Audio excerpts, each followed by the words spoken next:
নমস্কার। তো আপনাদেরকে আবার স্বাগত জানাচ্ছি। তো আজকে আমরা যে বিষয়টা বলবো, সেন্ট্রাল পোর্টাল তো আগের দিন আলোচনা করেছি, আজকে স্কুল ম্যানেজমেন্ট সিস্টেমের বিষয়ে বলবো। অর্থাৎ এটাও ওই পোর্টালের একটা অ্যাপ্লিকেশন পার্ট, যে বিষয়টা আমরা বলবো আজকে। তো সেন্ট্রাল পোর্টালের সাথে আরেকটা যে পোর্টালকে ডেভেলপ করা হয়েছে সেটা হচ্ছে স্কুল ম্যানেজমেন্ট সিস্টেম, বা শর্টকাটে বলা যেতে পারে SMS। এটা অ্যাকচুয়ালি আপনার স্কুলের যে ডে টু ডে আমরা যে অ্যাক্টিভিটিগুলো আছে সেটাকে আপনার কি ডিজিটাইজ করা হয়েছে। আর এই SMS আন্ডারে প্রত্যেকটা স্কুলের একটা ইন্ডিভিজুয়াল পোর্টালকে ডেভেলপ করা হয়েছে। এখানে স্কুলে সমস্ত ধরনের কাজ, যেমন ধরুন ক্যাশবুক তৈরি করা, মার্কশিট তৈরি করা, বাচ্চাদের হেলথ চেক আপ করা, লিভিং সার্টিফিকেট, ক্যারেক্টার সার্টিফিকেট ইত্যাদি আপনারা সব দিতে পারবেন। তবে এই যে প্রজেক্টটা, এগুলো পাইলট প্রজেক্ট হিসাবে আমাদের কিছু সরকারি স্কুলে, যেমন ধরুন Krishnanagar collegiate school, Barasat government school, Betua government school, এছাড়া রয়েছে আপনার বিধাননগর গভর্নমেন্ট স্কুল, পুরুলিয়া জেলা স্কুল, এসব স্কুলগুলোতে পাইলট প্রজেক্ট হিসেবে চলছে। আর আশা করা যাচ্ছে যে 3 থেকে 6 মাসের মধ্যে সমস্ত স্কুলগুলোতে এটা ইমপ্লিমেন্টেশন হবে। অর্থাৎ সেন্ট্রাল পোর্টাল এবং এই যে পোর্টালটা অর্থাৎ SMS, এই দুটোই আপনাদের ওরিয়েন্টেশন হবে। তো SMS এর যে আমরা আজকে দেখছি, তো এটা রোল কি, আমরা ভিডিওটা শুরু করার আগে এগুলো একটু জেনে নেবো, না জেনে নিলে আমাদের বুঝতে সমস্যা হবে। তো এই যে SMS আছে, এর রোল আমরা কি দেখতে পাবো, কারা এতে লগ ইন করতে পারবে এবং কাজ করতে পারবে। আসল ব্যাপার এটা হচ্ছে আপনাদের স্কুলের একটা নিজস্ব পোর্টাল। যেমন একটা ওয়েবসাইট থাকে যে কোনো জিনিসের, তো সেখানে আপনাদের হেড টিচার, অ্যাসিস্ট্যান্ট টিচার, এমনকি আপনাদের যে ক্লার্ক রয়েছেন, গার্জিয়ান, এমনকি স্টুডেন্ট পর্যন্ত এর মধ্যে লগ ইন করতে পারবে। কিন্তু এখানে স্টেট লেভেলে কোনো লগ ইন রাখা হয়নি, একমাত্র অ্যাডমিন রাখা হয়েছে। আগের পোর্টালটায় দেখেছিলাম যে CM লগ ইন ছিলেন, শিক্ষামন্ত্রী লগ ইন ছিলেন। তো এইগুলো লগ ইন করে রাখা হয়েছিল আগের সেন্ট্রাল পোর্টালে, কিন্তু এই পোর্টালটা রাখা হয়নি। এইটা হচ্ছে ওই পোর্টালটারই অ্যাপ্লিকেশন পার্ট। এখানে সবাই লগ ইন করতে পারবে এবং দেখতে পারবে। তাহলে সেন্ট্রাল পোর্টালের সাথে আমাদের মূল পার্থক্য হলো লগ ইনের বিষয়ে, এবং ওই পোর্টালে আপনি যা এন্ট্রি করবেন সেটা রিফ্লেক্ট হবে এই পোর্টালে। এই পোর্টালে সবাই লগ ইন করতে পারবে, এবং এই পোর্টালে যে রিপোর্ট যে রিটার্ন করা হয়, আসলে ব্যাপার হচ্ছে যে এই পোর্টালগুলো চালু করার মেন কারণ হচ্ছে স্কুল এডুকেশন ডিপার্টমেন্ট ধরুন বিভিন্ন স্কুল থেকে রিপোর্ট চাইলো, তো সেইগুলো বিভিন্ন স্কুল থেকে আসতে প্রচুর সময় লেগে যায়। তো এইগুলো কি হবে, ওরা যখনই কোনো রিপোর্ট চাইবে সেটা ড্যাশবোর্ড মাধ্যমে আপনাকে জানিয়ে দেবে, এবং তারা ওখান থেকে রিপোর্টটা কালেক্ট করে নিতে পারবে, বা আপনাদেরকে বলে দিতে পারে যে এটা এইভাবে সাবমিট করুন, তো আপনার রিপোর্টটা আপনারা সাবমিট করতে পারবেন। তো এখানে আমরা SMS পোর্টালটা টিচারদের, এখানে আপনাদের বিভিন্ন ধরনের অ্যাপ্লিকেশনটা এখানে আছে, এবং আমি এগুলো সব এবার দেখিয়ে দেবো। তো চলুন এবার দেখতে পাচ্ছেন যে এখানে অ্যাডমিন রয়েছে, এখানে রয়েছে headmaster, teaching staff, non teaching guardian, pre primary student, primary student, upper primary, অর্থাৎ বুঝতে পারছেন যে প্রি প্রাইমারি স্টুডেন্টও লগ ইন করতে পারবে, অর্থাৎ সে লগ ইন করতে নাও পারে, তার গার্জেন তার হিসাবে লগ ইন করতে পারবে। তো আমরা এখানে হেডমাস্টারের লগ ইন আইডিটা দেখাবো, এবং মনে রাখবেন যে এখানে যে লগ ইন আইডিটা রয়েছে, সেই লগ ইন আইডিটা আপনার হেডমাস্টারের হলে হবে HM, দেখে দিচ্ছি, দেখুন HM@gmail.com, ঠিক আছে, HM। এবার যদি ওটা আপনার কোনো টিচিং স্টাফ হয় তো সেটা হবে TC@gmail.com, non teaching staff NTC@gmail.com, guardian ওটা guardian@gmail.com, এরকম থাকবে। তো আমরা HM@gmail.com, আর পাসওয়ার্ডটা হচ্ছে ছোট হাতের PASSWORD পাসওয়ার্ড। তারপর এখানে দেখুন, দেখতে পাচ্ছেন যে লগ ইন বাটনটা প্রেস করে আপনাদেরকে লগ ইন করতে হবে। তো আমরা লগ ইন করে নিচ্ছি। লগ ইন করে নেওয়ার পরেই আমরা দেখতে পাচ্ছি যে এখানে একটা ওয়েবসাইট খুলে গেছে। তো এখানে দেখা যাচ্ছে শুভ্রজিৎ দত্ত হেডমাস্টার রয়েছেন যিনি, তো এখানে জাস্ট প্র্যাকটিসের জন্য এটা করা হয়েছে। তো এখানে আমরা ড্যাশবোর্ডটা দেখতে পাচ্ছি। আপনার স্কুলে যখন আপনার লগ ইন করবেন, সমস্ত স্কুলে ঠিক এরকম একটা ড্যাশবোর্ড আসবে, অর্থাৎ আগের যে ভিডিওটা দেখেছিলাম সেই ভিডিওতে যা যা কাজ করেছিলেন সেগুলো এইখানটা রিফ্লেক্ট হয়েছে। দেখুন এখানে স্টাফ আছে এতজন, স্টুডেন্ট এতজন, টোটাল স্টুডেন্ট এত। তো এগুলো বিভিন্ন জায়গা থেকে যেহেতু এন্ট্রি হচ্ছে, তাই স্টাফের পরিমাণ বেড়ে গেছে, যেহেতু সবাই এন্ট্রি করছে প্র্যাকটিসের জন্য, তাই এটা প্র্যাকটিস হিসাবে আমরা ব্যবহার করতে পারেন। তো এরকম আমরা দেখতে পাবেন যে এখানে যেমন রয়েছে ধরুন ইউনিট প্ল্যান দেখতে পাচ্ছেন, এছাড়া এখানে দেখতে পাচ্ছেন অ্যাটেন্ডেন্স কতজন কত পার্সেন্টেজ অ্যাটেন্ডেন্স রয়েছে, এছাড়া এখানে অ্যাটেন্ডেন্সের ওভারভিউ দেখতে পাচ্ছেন, গ্রাফিক্যাল রিপ্রেজেন্টেশনে কটা ক্লাস রয়েছে, সাবজেক্ট রয়েছে, তো এগুলো দেখতে পাচ্ছেন। এবার আমরা মেন সাবমেনুগুলো আলোচনা করব। এখানে রয়েছে set up, student, school, academic, user, feedback box আর লগ আউট। প্রথমে আমরা দেখবো সেটআপ বক্স। সেটআপের মধ্যে রয়েছে স্কুল বেসিস, অর্থাৎ এখানে স্কুলের যে নর্মাল ইনফরমেশন গুলো রয়েছে সেগুলো থাকবে। যেমন ধরুন স্কুলটা কত সালে স্থাপিত হয়েছে আমি দেখিয়ে দিচ্ছি। তো এখানে যেটা দেখা যাচ্ছে, তো এখানে আমি একটা হিন্দু স্কুলকে চুজ করে নিচ্ছি, ক্লিকার ফর ভিউ। তো এখানে দেখতে পাচ্ছেন যে এস্টাবলিশমেন্ট ডেট রয়েছে, ডাইস কোড রয়েছে, এগুলো সব আপনি প্র্যাকটিসের জন্য করা হয়েছে। তো এখানে আমরা দেখতে পাচ্ছেন যদি আপনার স্কুলে হিসাবে প্র্যাকটিস করতে যান, তো সেখানে এক্ষেত্রে আপনি এখানে অ্যাড স্কুল করে আপনার স্কুলকে আপনি ফিল আপ করে আপনি প্র্যাকটিস করতে পারেন। আমি দেখিয়ে দিচ্ছি কে প্র্যাকটিস করবেন। অ্যাড নিউ স্কুলে ক্লিক করলেন, অ্যাড নিউ স্কুলে ক্লিক করার পর একটা পেজ খুলে যাবে। এখানে আপনি স্কুলের নাম দেবেন, এখানে এস্টাবলিশমেন্ট ডেট দেবেন, ইন্ডেক্স নাম্বার থাকলে দেবেন, নাহলে দেবেন না। এইচএস কোড যদি থাকে দেবেন, এগুলো বাকিগুলো দিয়ে দেবেন, বাকিগুলো সবই ফিল আপ করতে হবে। তো তারপর সাবমিট করবেন, দেখবেন আপনার স্কুল ওই লিস্টের মধ্যে থেকে ড্রপ ডাউন অপশনে চলে আসবে। এরপর যেটা রয়েছে সেটা ক্লাস, অর্থাৎ আপনার স্কুলে কি কি ক্লাস রয়েছে। তারপর রয়েছে সেকশন, অর্থাৎ আপনার স্কুলে টোটাল কতগুলো সেকশন রয়েছে দেখিয়ে দিচ্ছি। ধরুন আপনার স্কুল হিন্দু স্কুল, তো এখানে রয়েছে কতগুলো আমরা ক্লাস দেখতে পাচ্ছি, সেকশন, একটা ক্লাসে কতগুলো সেকশন আছে। তো যাই হোক এগুলো দেখতে পারবো। এছাড়া আপনারা মনে করলে এখান থেকে অ্যাড নিউ করে প্র্যাকটিস করতে পারেন। এরপর যেটা রয়েছে স্কুল সাবজেক্ট বেসিস, অর্থাৎ সেই স্কুলটাতে কি কি সাবজেক্ট রয়েছে সেইগুলো দেখতে পারবেন। তারপর রয়েছে ক্লাস সাবজেক্ট বেসিস, এখানে কি কি ক্লাস রয়েছে দেখতে পারবেন। যদি আপনার কোনো ক্লাসের সমস্যা থাকে, অর্থাৎ ক্লাস যদি অ্যাড না হয়ে থাকে, তো সেক্ষেত্রে আপনারা অ্যাড করে নিতে পারেন। যেমন আমি এখানে হিন্দু স্কুলের ক্ষেত্রে দেখাচ্ছি, কারণ এটা শুধু হিন্দু স্কুলের জন্যই করা হয়েছে। এখানে রয়েছে ধরুন ক্লাস প্রি প্রাইমারি থেকে শুরু করে 9 পর্যন্ত রয়েছে। তো এখানে আপনারা অ্যাড নিউ করে প্র্যাকটিস করতে পারেন, 10, 11, 12 এগুলো প্র্যাকটিস করতে পারেন, বা আপনারা প্রাইমারিও অ্যাড করতে পারেন। এরপর রয়েছে দেখুন ম্যানেজিং কমিটি, অর্থাৎ আপনার স্কুলে যে ম্যানেজিং কমিটি রয়েছে এটা শুধুমাত্র হাই স্কুলের জন্য রয়েছে। আর যাদের প্রাইমারি স্কুল রয়েছে তাদের ভিসি রয়েছে, তো তাদের এইটা ম্যানেজিং এর যে কমিটির জায়গায় সেটা ফিল আপ করতে হবে। যদি ম্যানেজিং কমিটিকে অ্যাডটা আপনাদেরকেই করতে হবে, সদস্যদেরকে অ্যাডটা আপনাদেরকেই করতে হবে। দেখিয়ে দিচ্ছি কীভাবে অ্যাড করবেন। হিন্দু স্কুল করলেন, তো এখানে দেখুন প্রচুর ম্যানেজিং কমিটি রয়েছে। আমি একটা অ্যাড করে দেখে দিচ্ছি, আমি একজনকে অ্যাড করে দিচ্ছি। তো এটা দেখে নিন কীভাবে আপনারা অ্যাড করবেন। আমার স্কুল হিন্দু স্কুল, তো আমি এখানে একজনকে অ্যাড করব, রবি রয়, মেম্বার ডেজিগনেশন। এখানে আমি একটা দিয়ে দিচ্ছি ABC দিয়ে দিলাম, তারপর সাবমিট করে দিলাম। সাবমিট বাটনে ক্লিক করার পরই এবার আমরা চেক করব হিন্দু স্কুল, তারপর এখানে ক্লিক করলাম, এখানে কি দিয়েছিলাম রবি, ROBI, দেখছেন দেখুন অ্যাড হয়ে গেছে। তো আপনারা এভাবে প্র্যাকটিস করবেন, আশা করি এটা বুঝতে পেরে গেছেন। এরপর আমরা যেটা দেখবো সেটা হচ্ছে স্টাফ বেসিস, অর্থাৎ আপনার স্কুলে কতগুলো স্টাফ রয়েছে। তো এগুলো বেসিক ইনফরমেশন, এগুলো আমরা মোটামুটি দেখতে পারবেন সেটা মেনুতে ক্লিক করে। এরপর যেটা রয়েছে সেটা হচ্ছে স্টুডেন্ট, অর্থাৎ আপনার স্কুলে মোট কতগুলো স্টুডেন্ট রয়েছে। এছাড়া এখানে একটা দারুণ অপশন রয়েছে যেটা হচ্ছে আগের ওয়েবসাইটে যেটা ছিল না, আমি বলেছিলাম যে সেই অপশনটা এখানে মাইগ্রেট করা হয়েছে। তো এখানে দেখতে পাচ্ছেন আইডেন্টিটি কার্ড, আমি একটা আইডেন্টিটি কার্ড প্রিন্ট করে আপনাদেরকে দেখিয়ে দিচ্ছি।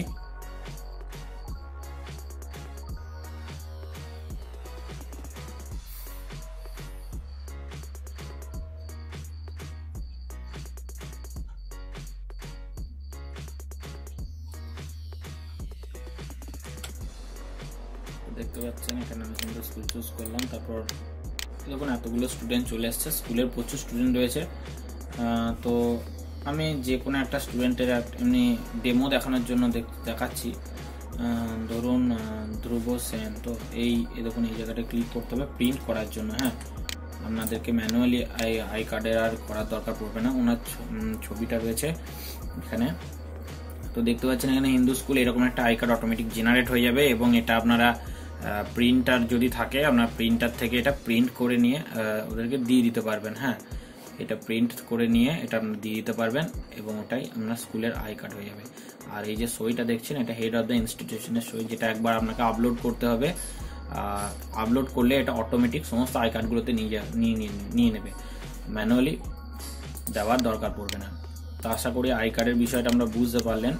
এরপর আমরা যে জিনিসটা দেখাবো সেটা হচ্ছে অ্যাটেন্ডেন্স, অর্থাৎ কোনো স্টুডেন্টকে আপনি সে কতদিন এলো না এলো এগুলো সব কিছুই আপনারা করাতে পারবেন। এর জন্য হিন্দু স্কুল ধরুন ক্লাস 3 বা ক্লাস 2 এর আমি দেখাচ্ছি এখানে কতজন স্টুডেন্ট এসে, টোটাল স্টুডেন্ট কতদিন, ওয়ার্কিং ডেজ, এগুলো আমরা দেখতে পারবেন। এবার যদি অ্যাটেন্ডেন্স অ্যাড করতে চান, ধরুন আজকের দিনে আপনাকে অ্যাটেন্ডেন্স করতে হবে, তো সেই ক্ষেত্রে এখানে অ্যাড নিউ অ্যাটেন্ডেন্সে ক্লিক করবেন। অ্যাড নিউ অ্যাটেন্ডেন্সে ক্লিক করার পরেই আপনার একটা ফর্ম আসবে, যে ফর্মটা আপনাকে ফিল আপ করতে হবে, আজকে কতজন কত ক্লাসে উপস্থিত হয়েছে সেগুলো আপনাকে জানাতে হবে। তো এখানে দেখতে পাচ্ছেন এখানে 2019 করা আছে, হিন্দু স্কুল, মান্থ ফেব্রুয়ারি, জানুয়ারি সিলেক্ট করলাম। ধরুন আমি আজকে ক্লাস 3 অ্যাটেন্ডেন্সটা দেবো, এখানে সেকশন এ দেবো। তারপর এখানে আপনি প্রেজেন্ট ডেজ এখানে আপনারা লিখতে পারেন। অ্যাড করার পর এখানে সাবমিট বাটনে ক্লিক করবেন, ইনি কতদিন উপস্থিত হয়েছেন এগুলো দেওয়ার পর এখানে সাবমিট বাটনে ক্লিক করলেই অ্যাটেন্ডেন্স অ্যাড হয়ে যাবে। তো আশা করি এই জিনিসটা আমরা বুঝতে পেরেছেন। এরপর যেটা রয়েছে ক্যারেক্টার সার্টিফিকেট, অর্থাৎ আপনারা একইভাবে আই কার্ডের মতনই ক্যারেক্টার সার্টিফিকেট দিতে পারবেন, এটাও দেখিয়ে দিচ্ছি।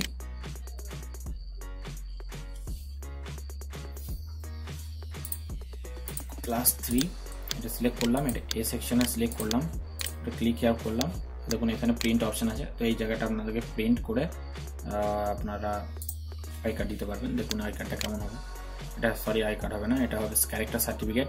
তো ক্যারেক্টার সার্টিফিকেট এরকম দেখতে হবে, এটা সব কিছু অটোমেটিক নিয়ে নেবে, যেখানে যা স্কুল এগুলো কিচ্ছু ফিল আপ করার দরকার হবে না, যার যেমন স্কুল তার তেমন নিয়ে নেবে, অটোমেটিক ডেট জেনারেট হয়ে যাবে, ঠিক আছে। তো এই জিনিসটা হয়তো বুঝতে পেরেছেন। এরপর যে জিনিসটা দেখাবো সেটা হচ্ছে লিভিং সার্টিফিকেট। একইভাবে লিভিং সার্টিফিকেট আমরা করতে পারবেন। তারপর রয়েছে ফিস কালেকশন, অর্থাৎ কোন স্টুডেন্ট আপনাকে কত টাকা ফি দিয়েছে কোন পারপাসের জন্য, সেগুলো আপনারা এখান থেকে দেখতে পারবেন। এটা ক্লিক হিয়ার ফর ভিউ, দেখুন 46টা স্টুডেন্ট টোটাল ফি জমা করেছে এতগুলো, ক্লাস ফি প্রাইমারিতে 1 এর জমা করেছে এতগুলো, এরকম করে সব আপনারা দেখতে পারবেন। এবার যদি কোনো কেউ স্টুডেন্ট নিউ ফি দেয়, তো সেই ক্ষেত্রে আপনারা অ্যাড নিউ ফিতে ক্লিক করে ফিটাকে অ্যাড করতে পারবেন।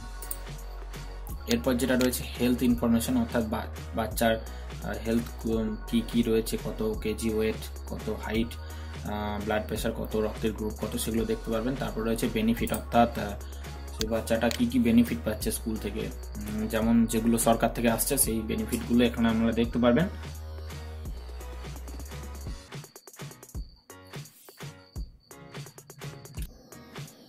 এখানে হিন্দু স্কুল আমি সিলেক্ট করলাম, তো এখানে বাচ্চাটা ইউনিফর্ম, শু, বুক এসব পাচ্ছে, এরকম সবগুলোই দেখতে পারবেন আপনি, ঠিক আছে। এখানে এক থেকে করে নিলাম, তো এখানে আপনারা এডিট কারেকশন করতে পারেন, তো এটাও বুঝতে পেরে গেছেন। এরপর যেটা রয়েছে সেটা হচ্ছে লং অ্যাবসেন্ট ট্র্যাকিং। কোনো ছাত্রছাত্রী যদি অনেক দিন স্কুলে উপস্থিত না থাকে, তো সেক্ষেত্রে আপনারা ট্র্যাক করতে পারবেন যে ছাত্রছাত্রীরা কতদিন উপস্থিত আছে বা নেই। তারপর রুটিন, এই জায়গাটা দেখতে পাচ্ছেন, এখানে ক্লাসের রুটিন তৈরি করে সাবমিট করতে পারেন। যেমন আমি দেখিয়ে দিচ্ছি, ধরুন ক্লাস 5 এর রুটিন দেখাবো, সেকশনে এখানে সার্চ করব, এখানে আশা করি রুটিন দেখাবে, না দেখালে কেউ অ্যাড করেনি। যদি আপনারা অ্যাড করতে চান তো সেক্ষেত্রে অ্যাড করতে পারেন। দেখুন এখানে বাংলা সব রুটিনগুলো রয়েছে, Tuesday, Sunday, Monday, Tuesday, Wednesday, subject wise, base wise, তো এগুলো করতে পারেন। যদি অ্যাড করতে চান তো এখানে অ্যাড ক্লাস রুটিনে ক্লিক করবেন। খুবই সহজ একটা ওয়েবসাইট, কিছু জটিলতা নেই, একটুখানি ধৈর্য সহকারে কাজ করলেই সবই করতে পারবেন। দেখিয়ে দিচ্ছি লেসন কীভাবে আপনারা অ্যাড করবেন, রুটিনটা অ্যাড করবেন। তো সেক্ষেত্রে একটা দারুণ অপশন থাকবে, দেখুন ক্লাস স্টার্ট কটায় হচ্ছে, ক্লাস ইন্ড কটায় হচ্ছে, পিরিয়ড কটায় হচ্ছে, টিচার কোন টিচার থাকছে, এগুলো সবই থাকবে। এবং এটা আপনারা শেষমেশ প্রিন্ট করে নিয়ে এটা আপনারা অফিস রুমে, স্টাফ রুমে টাঙিয়ে দেবেন, তাতে টিচারদের দেখতে সুবিধা হয়। এছাড়া স্কুলে আপনারা ক্লাসের ঘরেও ক্লাস বেসিসেও টাঙিয়ে দিতে পারেন, তাতে স্টুডেন্টদেরও সুবিধা হবে, বা ক্লাসে এমনি বলেও দিতে পারেন। তো এরপর রয়েছে পেটি ক্যাশ, অর্থাৎ আপনারা পেটি ক্যাশটা হচ্ছে আপনারা কোন পারপাসের জন্য কত টাকা পেলেন এবং কত টাকা খরচ করতে পারলেন, সেগুলো সবই এখান থেকে ট্র্যাক করা যাবে। ধরুন হিন্দু স্কুলের ক্লিক হিয়ার ফর ভিউ, এখানে ভাউচার নম্বরে এত টাকা এক্সপেন্স হয়েছে, টেক্সট বইয়ের জন্য, পেনের জন্য এত টাকা, জাস্ট এক্সাম্পলের জন্য এগুলো দেখানো হয়েছে। আপনারা এইভাবে অ্যাড করতে পারেন পেটি ক্যাশ, ঠিক আছে। যদি এগুলো কোনো খরচ হয় তাহলে সেগুলো আপনারা ভাউচার অ্যাড করে রেখে দিতে পারেন এবং সেগুলো পরে আপনার কাজে লাগতে পারে। এরপর রয়েছে হোস্টেল ফ্যাসিলিটি, সেটা কোন ছাত্র নেয় বা কোন ছাত্র নেয় না, সেগুলো আপনারা দেখাতে পারেন।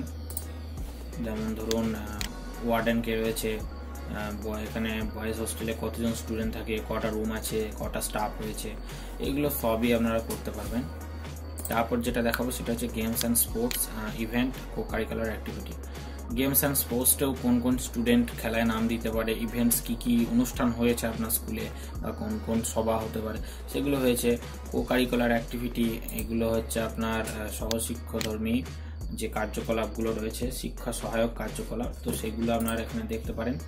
এখানে ড্যান্স হয়েছে, সিট অ্যান্ড ড্র প্রতিযোগিতা, কুইজ হয়েছে, কে উইনার হয়েছে, কে ফার্স্ট সেকেন্ড হয়েছে, কে থার্ড হয়েছে, তো এগুলো সব আপনারা দেখে অ্যাড করে এগুলো সব করতে পারবেন। আর একটা যেটা রয়েছে ওটাখানে আর কিছু নেই। এরপর রয়েছে একাডেমিকের মধ্যে মার্কশিট এন্ট্রি করতে পারবেন। এটা একটা ভালো জিনিস, সেটা আমি দেখিয়ে দিচ্ছি কিভাবে এন্ট্রি করবেন। মার্কশিট এন্ট্রি করতে গেলে তাকে সাবজেক্ট বেসিসে করতে হবে, কোনো স্টুডেন্ট বেসিস কিন্তু এখানে হবে না। ধরুন হিন্দু স্কুলের আমি ক্লাস 3 এন্ট্রি করব, এখানে সেকশনে রয়েছে এ সেকশনে ধরুন মার্কশিট আমি এটা দেখে পেলাম যে সমিত কুমার নাইক 246 নম্বর পেয়েছে, ঠিক আছে। তো এক্ষেত্রে আপনি এই মার্কশিটটা প্রিন্টও করতে পারেন এই জায়গাটায় ক্লিক করে বা এই জায়গাটায় ক্লিক করে, আর এটা ডিলিটও করতে পারেন যদি কোনো ভুল থাকে, ঠিক আছে।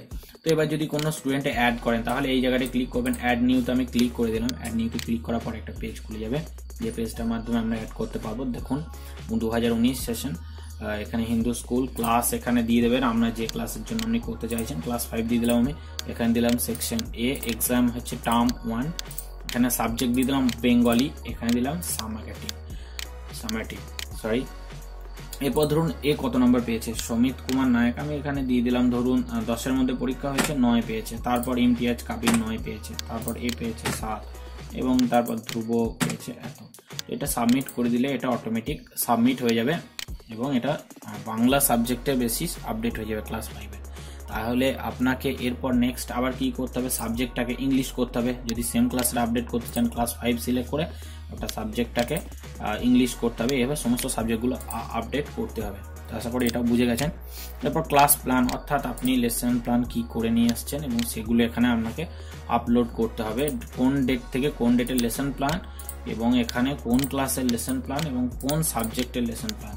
তারপর এখানে আপনারা দেখতে পারেন যদি আপলোড করা থাকে মেন সার্ভারে অর্থাৎ সেন্ট্রাল পোর্টালে, তাহলে এটা দেখতে পারবেন, যেটা সেন্ট্রাল পোর্টালে আপলোড করতে হবে। তারপর এখানে দেখতে পারবেন। এরপর যেটা রয়েছে ক্লাস লগ, অর্থাৎ কোন কোন ক্লাস আপনার হয়েছে স্কুলের মধ্যে এবং কি কি ক্লাসের ডিটেলস রয়েছে, এত তারিখ থেকে এত তারিখের মধ্যে কোন কোন ক্লাস হয়েছে, কোন কোন সাবজেক্ট নেওয়া হয়েছে সেগুলো আপনারা দেখতে পারবেন। এরপর রয়েছে কোশ্চেন ব্যাংক, অর্থাৎ যদি কোনো আপনারা ছাত্রদের কাছ থেকে কোনো পরীক্ষা নিতে চান তো সেই ক্ষেত্রে আপনাকে কোশ্চেন ব্যাংকটাকে আপলোড করতে হবে, ঠিক আছে। এখানে যদি কোনো কোশ্চেন ব্যাংক থাকে দেখুন এখানে আছে, তো এখানে আমরা দেখতে পাচ্ছেন এখানে রেফারেন্স কন্টেন্ট হিসাবে দেওয়া আছে, আমি এটা দেখে দিচ্ছি আপনাকে। এখানে একটা ছবি দেওয়া আছে, তো এখানে আপনাদেরকে কি করতে হবে, কোশ্চেন ব্যাপারে কোশ্চেনগুলো আপলোড করতে হবে, ঠিক আছে। এরপর যেটা রয়েছে ইউজার, আর সেরকম ব্যাপার কিছু নেই, এখন সবগুলোই আপনাদেরকে বলে দিয়েছি। বাকি কিছু রয়েছে ফিডব্যাক বক্স, এর মাধ্যমে আপনার ফিডব্যাক দিতে পারবেন। গার্জেন আপনার ফিডব্যাক দিতে পারবে, যে ফিডব্যাকটা আপনার কাছে এসে জমা পড়বে, গার্জেন কোনো কমপ্লেন এসব কিছু আপনাকে ওদের গার্জেন পোর্টালের মাধ্যমে করতে পারবে। আর দেখুন লগ আউট অপশন আছে, এই লগ আউটের মাধ্যমে আপনারা ক্লিক করে লগ আউট করতে পারবেন, আর অথবা এই জায়গাটায় ক্লিক করার পর এই দেখুন লগ আউট অপশনটায় ক্লিক করে লগ আউট করতে পারবেন। তো আশা করি ভিডিওটা আপনাদের কাছে স্পষ্ট এবং ভিডিওটা আপনাদের অনেকটাই সাহায্য করবে। আশা করি ভিডিওটা আপনাদের ভালো লাগবে। আমি অল্প কিছু বোঝানো আপনাদের চেষ্টা করেছি আমার জ্ঞান দিয়ে, খুবই সীমিত সময়ের মধ্যে আপনাদেরকে এটা বোঝানোর চেষ্টা করেছি। আশা করি ভিডিওটা ভালো লাগবে। যদি ভিডিওটা ভালো লাগে অবশ্যই চ্যানেলটিকে সাবস্ক্রাইব করবেন, আর যদি আগে ভিডিওটা না দেখে থাকেন তাহলে আগে ভিডিওটা দেখবেন, নাহলে কিন্তু ভিডিওটা বুঝতে পারবেন না। তো আমি এখান থেকে লগ আউট করে দিচ্ছি। এবার আর একটু কিছু কথা বলা আছে। তো এই যে আমরা বাংলা শিক্ষা দেখছেন, তো এই ওয়েবসাইটটা এখন দেখুন, এখানে লেখা আছে wbardpranishakti.in/test/acd/login। তো এটাতে এখন এটা প্র্যাকটিসের জন্য এটা রয়েছে, এটা আমাদের যে মেন সার্ভার অর্থাৎ সেন্ট্রাল পোর্টালের মেন সার্ভারের কাছেই কিন্তু এটা থাকবে, ঠিক আছে। সেন্ট্রাল পোর্টালের মেন যে সার্ভারটা আছে আমি আপনাদেরকে সেটা দেখিয়ে দিচ্ছি। সেন্ট্রাল পোর্টালের মেন সার্ভারের পাশেই এইটা আপনারা দেখতে পারবেন। এই দেখুন এখানে লগ ইন যে বাটনটা দেখতে পাচ্ছেন তার এই সাইডে একটা বাটন আছে, এই বাটনটার পাশেই একটা অপশন থাকবে টিচার সার্চ, স্কুল সার্চ। এই স্কুল সার্চের কাছেই কিন্তু লেখা থাকবে যে গো টু SDM পোর্টাল। তো ওই জায়গাটা আপনাকে ক্লিক করে SDM পোর্টালে যেতে হবে। ঠিক আছে, ধরুন এখানে একটা শুধুমাত্র ট্রেনিং পারপাসের জন্য এখানে একটা দেওয়া আছে নর্থ চব্বিশ পরগনা দেগঙ্গা স্কুলটা, এখানে আমাদের সব ট্রেনিং হয়েছিল। তো এখানে গো টু স্কুল পোর্টালে ক্লিক করলে ডাইরেক্ট দেগঙ্গা স্কুল পোর্টালে চলে যাবে। আশা করি ভিডিওটা আপনাদেরকে বুঝতে সাহায্য করেছে অনেকটা। এখানে লেখা দেখাচ্ছে আন্ডার কনস্ট্রাকশন, কারণ এখনো ওয়েবসাইটটা ফুল ফেজে লঞ্চ হয়নি। যখন লঞ্চ হয়ে যাবে তখন সবই আপনারা দেখতে পারবেন। আশা করি ভিডিওটা আপনাদের কাছে স্পষ্ট। যদি ভিডিওটা ভালো লাগে অবশ্যই চ্যানেলটিকে সাবস্ক্রাইব করবেন আর সঙ্গে থাকবেন। ধন্যবাদ।